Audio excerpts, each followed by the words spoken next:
Record. Greetings again. I would like to share another word with you today.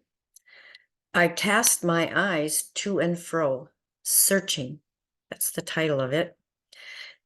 It is by my spirit, says the Lord of hosts. I cast my eyes to and fro, searching for those who are hungering for me, hungering for more, that I may impart my ways and my wisdom, that they might know me, not just know about me through the teachings and doctrines developed by men, for my ways are not the ways of man.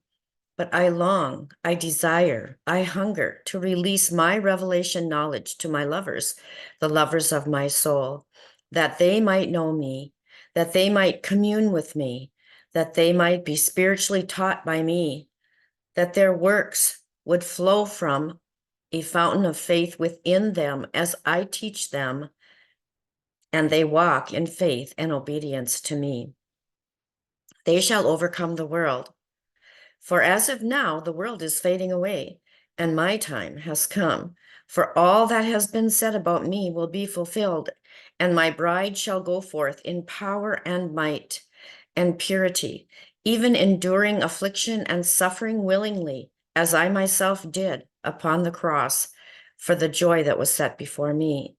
So too, they will endure for the joy of the sharing in my sufferings, that they have fellowshipping with me and coming to the knowledge of the fullness of eternal life, to know me.